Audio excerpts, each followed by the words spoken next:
Les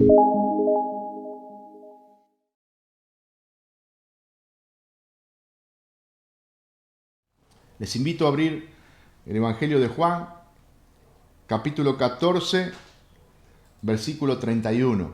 Vamos a compartir 4 versículos, desde el 28 al 31. Dice así: habéis oído que yo he dicho, voy y vengo a vosotros. Si amaríais, os habríais regocijado, porque he dicho que voy al Padre, porque el Padre mayor es que yo. Y ahora os lo he dicho antes que suceda, para que cuando suceda, creáis. No hablaré ya mucho con vosotros, porque viene el príncipe de este mundo, y él nada tiene en mí. Mas para que el mundo conozca que amo al Padre, y como el Padre me mandó, así hago.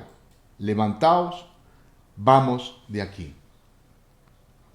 Vemos una vez más que Jesús en esa noche les anuncia a sus discípulos la partida de este mundo. No es la primera vez. Ya Jesús venía preparando sus corazones y le venía anunciando que Él iba a partir de este mundo hacia el Padre. Un ratito antes les había dicho: hijitos, aún estaré con vosotros un poco. Me buscaréis, pero como dije a los judíos, así os digo ahora a vosotros: a donde yo voy, vosotros no podéis ir. Luego le dijo: en la casa de mi Padre muchas moradas hay. Si así no fuera, yo los hubiera dicho. Voy pues a preparar lugar para vosotros. Y si me fuera y os preparare lugar, vendré otra vez y os tomaré a mí mismo, para que donde yo estoy, vosotros también estéis. Vemos que Jesús ya venía anunciando que iba a ir al Padre, les venía anunciando que iba a preparar lugar para ellos, para aquellos que eran suyos, y que luego iba a venir a buscarlos nuevamente. Y en este versículo 28 comienza diciéndoles: habéis oído que yo he dicho, voy y vengo a vosotros. Si me amaríais, o habrías regocijado, porque he dicho, voy al Padre, porque el Padre mayor es que yo. La reacción de los discípulos mostraba lo que había dentro de ellos, lo que estaba sucediendo en sus corazones. Habían estado 3 años siguiendo a Jesús, estando con Él día y noche, viendo todas sus obras, escuchando todas sus enseñanzas, recibiendo muchos beneficios de su mano. Ellos creían que Él era el Cristo. Más de una vez lo confesaron. ¿Recuerdan cuando Jesús le preguntó: ¿qué dicen las personas? ¿Quién soy yo? Algunos decían que era Juan el Bautista, otros decían que era Elías, otros Jeremías, otros un profeta. Y luego le pregunta: ¿y ustedes qué dicen? ¿Quién soy yo? Y Pedro, como un vocero del grupo, le dijo: tú eres el Cristo, el Hijo del Dios viviente. Ellos creían en Jesús como el Cristo. Ellos amaban a Jesús.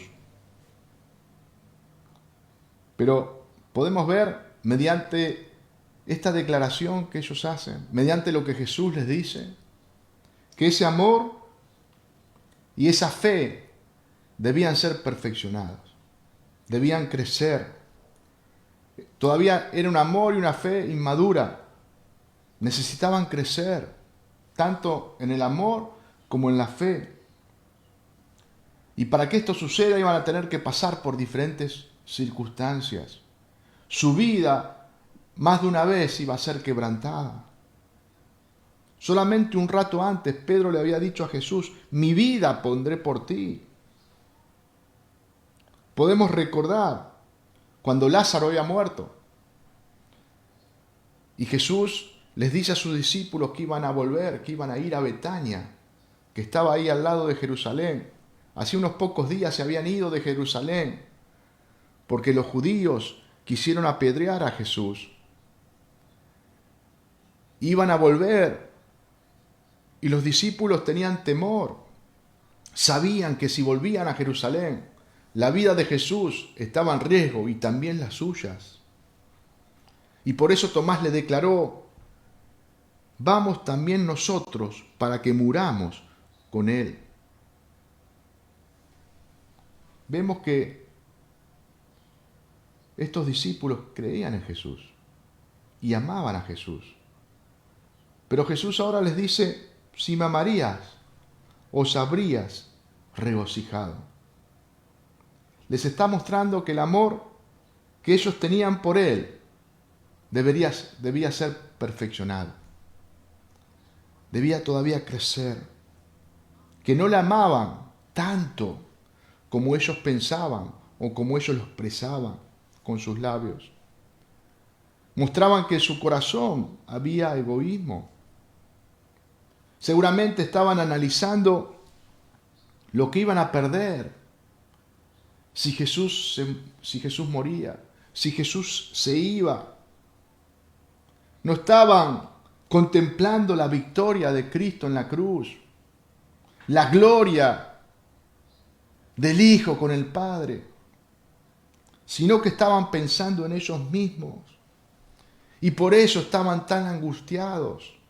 Y por eso estaban tan temerosos. Estaban enfocados en lo que iba a suceder solamente en ellos. Durante toda la noche, hemos visto a partir del capítulo 13 de Juan, cuando se inició esa noche, durante toda esa noche, Jesús les consoló y les animó. Les prometió que iba a preparar lugar para ellos y que volvería otra vez a buscarlos. Les prometió que el Padre les enviaría otro consolador que iba a morar dentro de ellos. Les prometió darle de su paz, esa paz que el mundo no podía darles. Pero estos discípulos seguían temerosos y angustiados. Por eso Jesús le dice: si verdaderamente me amaran, estarían gozosos por lo que va a suceder. Porque les dije, voy al Padre. Me amarían y estarían gozosos. Pero ustedes están pensando más en ustedes que en mí. Se aman más a ustedes mismos que a mí. Y la última declaración de Jesús en este versículo dice: porque el Padre mayor es que yo. Es importante aclarar esto último que Jesús dice: porque el Padre mayor es que yo. Muchas herejías han surgido al malinterpretar o a desvirtuar textos como este, dándole un significado que no tiene, haciendo decir algo que realmente no dice. Muchas sectas, como los testigos de Jehová, afirman que Jesús no es Dios, sino que es un Dios con minúscula, que es un profeta, que es un ser creado. Lo rebajan, no lo ponen a la altura de Dios. Y pueden usar este pasaje donde Jesús dice: porque el Padre mayor es que yo. Y dicen que Jesús es inferior. El mismo Jesús, tomando pasajes solamente de este evangelio, del evangelio de Juan, contradice esto. Vamos a ver algunos pasajes. Juan capítulo 5, versículos 17 y 18. Y Jesús le respondió: mi Padre hasta ahora trabaja y yo trabajo. Por esto los judíos aún más procuraban matarle, porque no solo quebrantaba el día de reposo, sino que también decía que Dios era su propio Padre, haciéndose igual que Dios. Juan 8:58. Jesús les dijo: de cierto os digo, antes que Abraham fuese, yo soy. Vemos que Jesús, con esta declaración, muestra su deidad. Antes que Abraham fuese, yo soy. Y se presenta como Dios. ¿Cómo se presentaba Dios en el Antiguo Testamento? Yo soy. Cristo muestra su deidad y muestra que Él es Dios. Juan 10:30. Yo y el Padre, uno somos. Muestra su unidad y su igualdad con el Padre. Juan 14:9. Jesús le dijo, tanto tiempo hace que estoy con vosotros y no me habéis conocido, Felipe. El que me ha visto a mí, ha visto al Padre. ¿Cómo pues dices tú, muéstranos al Padre? Otra vez más, Jesús declarando que Él era igual a Dios, porque Él es Dios. El que ha visto a mí, le dijo Jesús a Felipe, ha visto al Padre. Jesús es Dios, posee todos los atributos de Dios y nunca se despojó de ninguno de ellos, ni por un instante. Por lo tanto, nunca dejó de ser Dios. Entonces, ¿qué significa cuando Jesús dice el Padre mayor es que yo? Jesús está hablando de su encarnación. El Hijo se somete terrenalmente al Padre para cumplir con el plan redentor determinado desde la eternidad. Dejando la gloria del cielo, la gloria que tenía con el Padre, para venir a la tierra y tomó forma de hombre, haciéndose humano.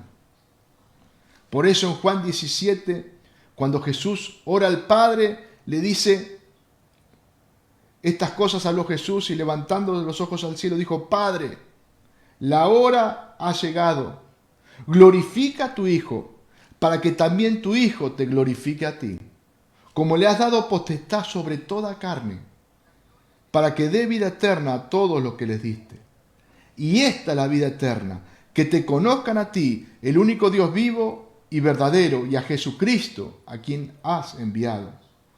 Yo te he glorificado en la tierra, he acabado la obra que me diste que hiciese.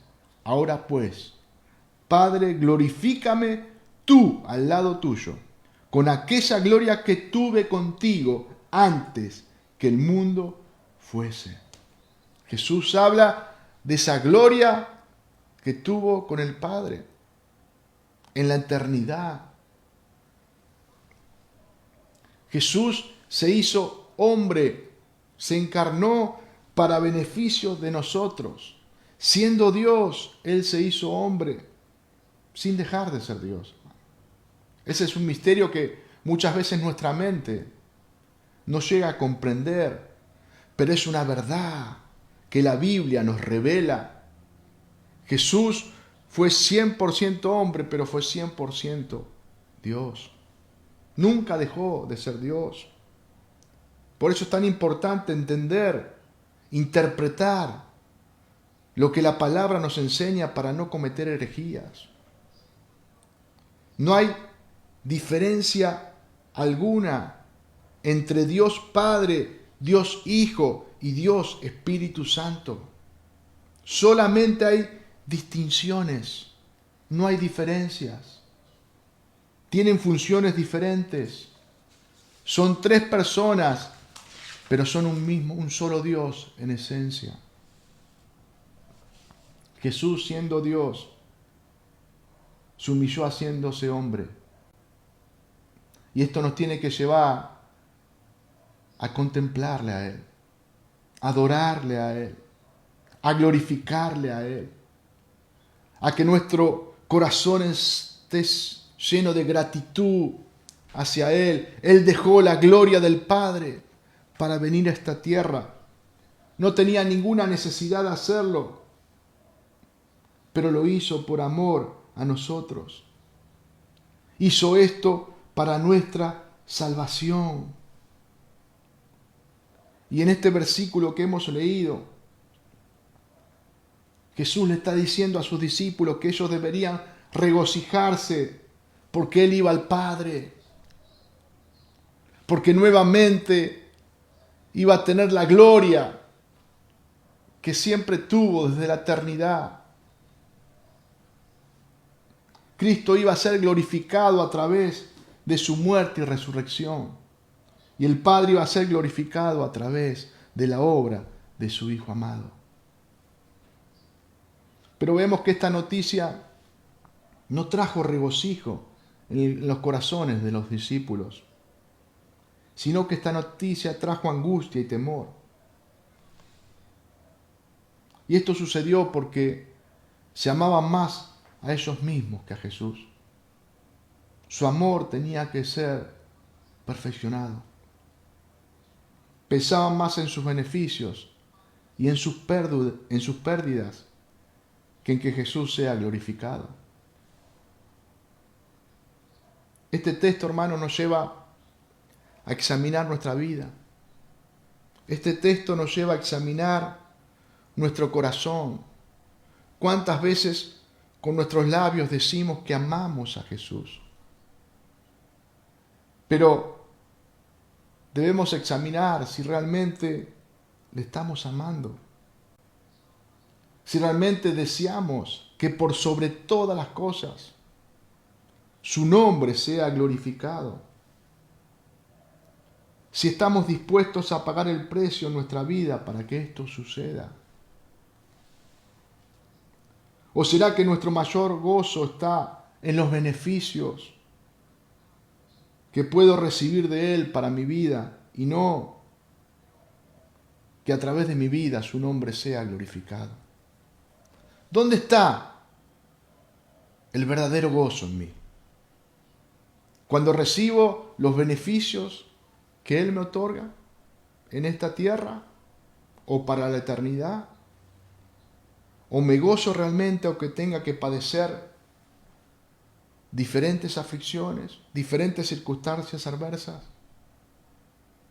pero me gozo cuando su nombre es exaltado, cuando su nombre es glorificado a través de mi aflicción.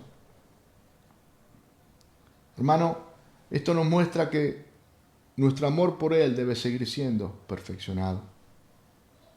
Necesitamos seguir siendo quebrantados por Él. ¿Recuerdan al apóstol Pablo? Él tenía un aguijón en la carne. Tenía algo que le afligía. Que le afligía tanto que 3 veces, dice la palabra, le pidió a Dios que le quitara este aguijón. Y el Señor le contestó: bástate en mi gracia, porque mi poder se perfecciona en la debilidad. Dios no le quitó el aguijón, porque Dios tenía que seguir trabajando en su vida y lo iba a hacer a través de esa circunstancia. Y Pablo pudo declarar: por lo cual, por amor a Cristo, me gozo en las debilidades, en afrentas, en necesidades, en persecuciones, en angustias, porque cuando soy débil, entonces soy fuerte.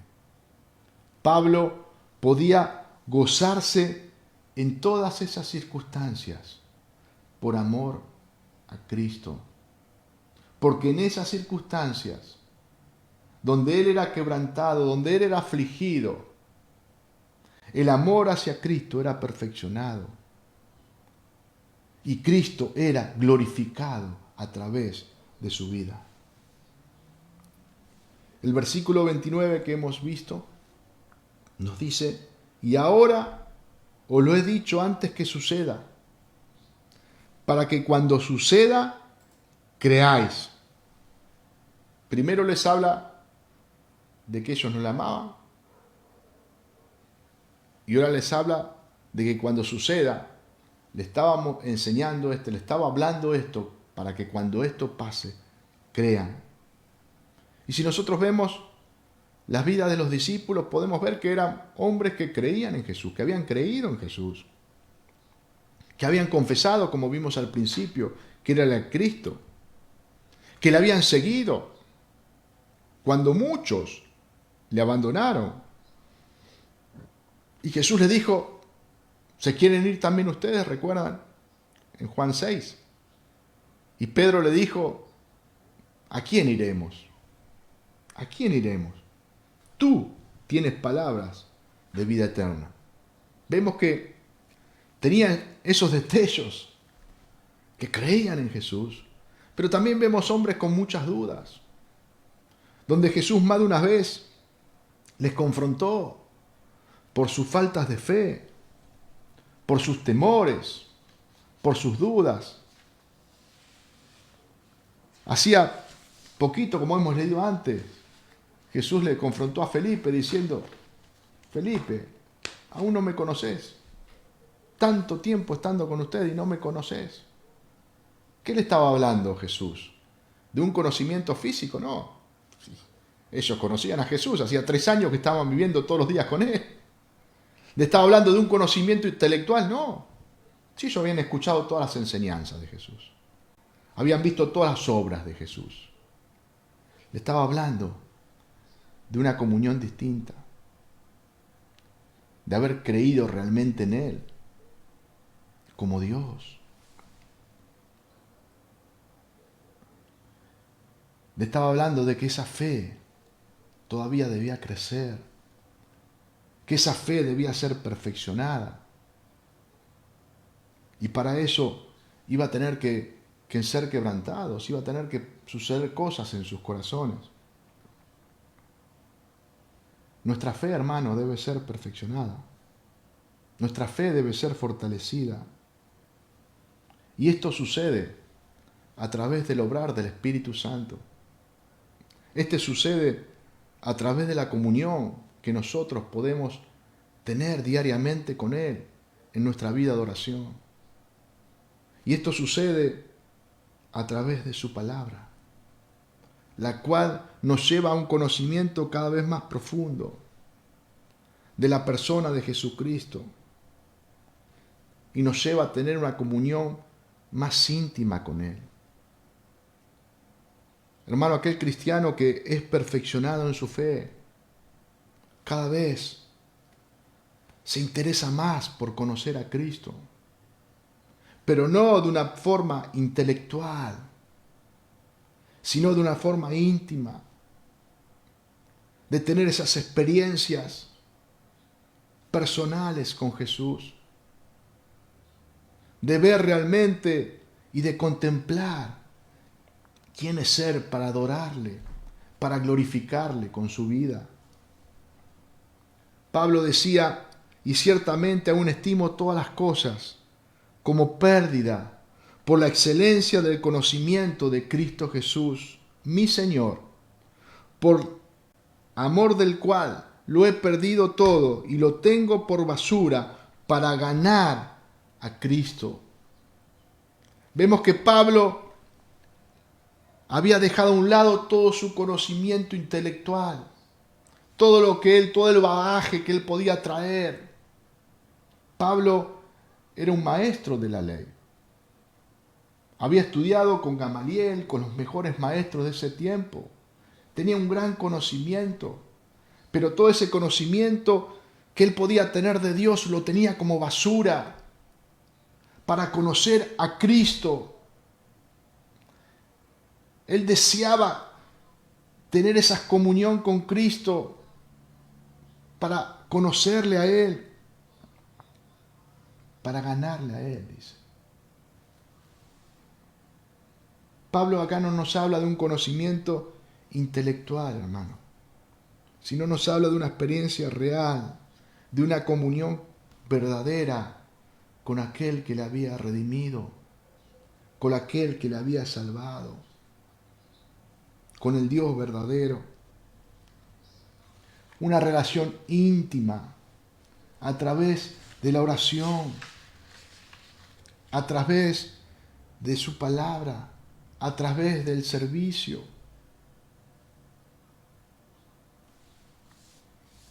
Que él tenía, hermano. Qué importante que es esa comunión que nosotros podemos tener con nuestro Salvador.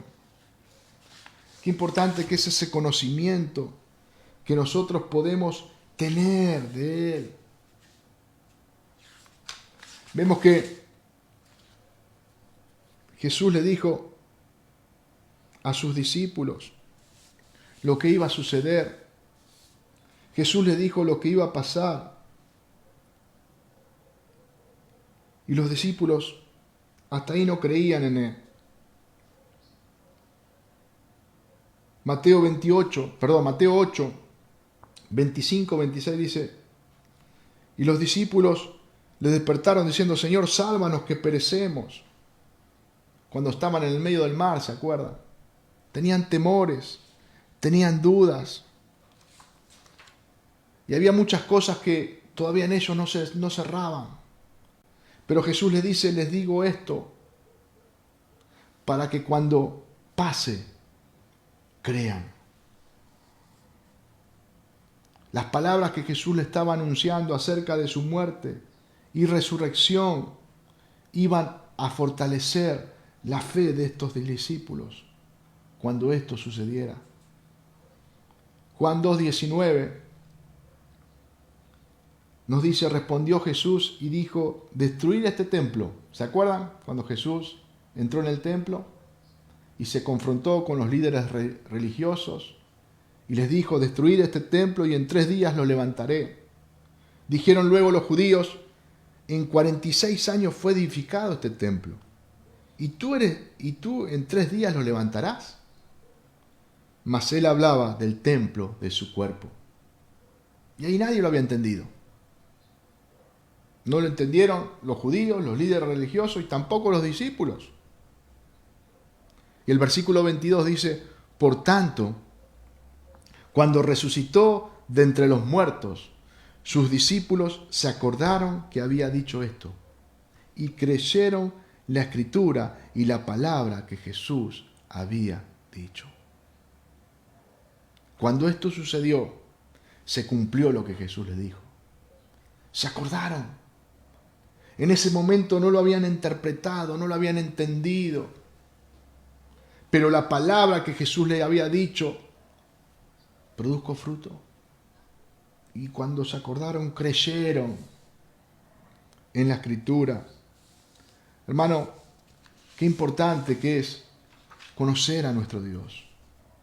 Qué importante que es profundizar en su palabra, en nuestra comunión con Él. El versículo 30 dice, no hablaré ya mucho con vosotros, porque viene el príncipe de este mundo, y él nada tiene en mí.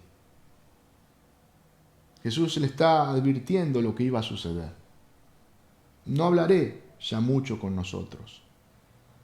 Vemos que todavía Jesús va a seguir enseñándoles cosas. Estamos en el capítulo 14. Por la tarde, si Dios mediante, vamos a empezar el 15, el 16, el 17. Son capítulos donde Jesús todavía les enseña cosas a sus discípulos. Pero Él les está mostrando que ya el tiempo de su arresto estaba cerca. Y con esto le está diciendo que era Él el que manejaba todas las cosas, hermano. No es que lo iban a venir a apresar o lo iban a tomar para crucificarle y esto lo iba a tomar por sorpresa. No, Jesús ya venía anunciando que esto iba a suceder. Y ahora les dice, ya no queda mucho. Ya estamos en ese tiempo. Ahí vemos la soberanía del Señor. Ahí vemos que el Señor maneja todas las cosas, hermano. A Él nada lo toma por sorpresa. Él sabía la hora exacta en que esto iba a suceder. Él sabía la hora exacta en que Judas le iba a entregar. Claramente Él nos muestra que nadie le iba a quitar su vida, sino que Él mismo le iba a entregar por amor a los suyos. Y en este versículo Jesús también hace alusión al príncipe de este mundo. ¿A quién se refiere con este nombre? A Satanás, ¿no? Aquel que gobierna el reino de las tinieblas, el príncipe de este mundo, al cual todos pertenecíamos. No, nosotros pertenecíamos al príncipe de este mundo antes de conocer a Cristo, antes de ser rescatados por Él. Colosenses, capítulo 1, versículo 9, el apóstol Pablo nos habla acerca de esto y nos dice: por lo cual también nosotros, desde el día que lo oímos, no cesamos de orar por vosotros y de pedir que sean llenos del conocimiento de su voluntad en toda sabiduría e inteligencia espiritual, para que andéis como es digno del Señor, agradándole en todo, llevando fruto en toda buena obra y creciendo en el conocimiento de Dios, fortalecidos con todo poder, conforme a la potencia de su gloria, para toda paciencia y longanimidad, con gozo, dando gracias al Padre que nos hizo aptos para participar de la herencia de los santos en luz, el cual nos ha librado de la potestad de la tiniebla y trasladado al reino de su amado Hijo. Fíjense que Pablo acá está saludando a los hermanos de Colosa, está pidiendo por ellos para que sean llenos de conocimiento de la voluntad de Dios, de sabiduría, de inteligencia espiritual. Pablo quería el crecimiento de estos hermanos. Pablo quería que el amor de ellos hacia Cristo, que su fe fuera perfeccionada, que avance. Y Pablo se incluye él mismo en lo que era antes. Dice, el cual, dice, con gozo dando gracias al Señor que nos hizo aptos, ahí se incluye él, que nos hizo aptos para participar de la herencia de los santos en luz, el cual nos ha librado. ¿No? Dios, a través de la obra de su Hijo Jesucristo, nos libró de la potestad de las tinieblas y nos trasladó al reino de su amado Hijo. Jesús revela que Satanás es el príncipe de este mundo, es el que gobierna los corazones de aquellos que no le pertenecen a él. Y esto no quiere decir que Dios no sea soberano. Hermanos, Dios es soberano. Dios tiene el control de todo. Si Satanás tiene esta atribución es porque Dios le permite. Pero Dios es el que gobierna todas las cosas. Y Jesús dice, y él nada tiene en mí. ¿Qué quiere decir Jesús con esto? Satanás no tenía nada en qué acusarle. Satanás no tenía nada en qué reprocharle a Jesús. Jesús jamás pecó. El acusador no tenía con qué acusarle. Por eso fue vencido por Cristo en la cruz del Calvario. Y el versículo 31 nos dice, mas para que el mundo conozca que amo al Padre, y como el Padre me mandó, así hago, levantaos, vamos de aquí. La prueba, la muerte de Cristo en la cruz del Calvario, fue la prueba final para el mundo de su amor para con el Padre. Nos muestra un amor inquebrantable. Obedeció al Padre hasta el final.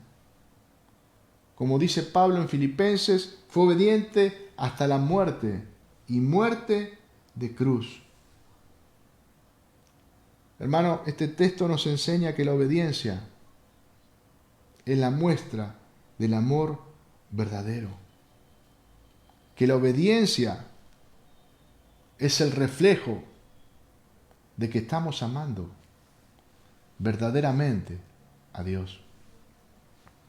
El mismo Jesús nos enseña, como hemos visto hace poquito en Juan 14, 23, el que me ama, mi palabra guardará. Y mi Padre le amará y vendremos a él y haremos morada en él, con él. El que no me ama, no guarda mis palabras. Y las palabras que habéis oído no es mía, sino del Padre que me envió. Hermanos, Jesús vino a esta tierra y se sujetó al Padre en obediencia. Las palabras del Padre fue las que habló. Y las palabras del Padre fue las que obedeció. Y dice en este versículo, mas para que el mundo conozca que amo al Padre, como el Padre me mandó. Hermanos, nuestro amor hacia Dios, nuestro amor hacia Cristo, se va a reflejar a través de nuestra obediencia, de cómo obedecemos su palabra. Muchas veces podemos decir, yo amo a Dios, pero no quiero saber nada con lo que Él me dice. Es mentira que lo amo.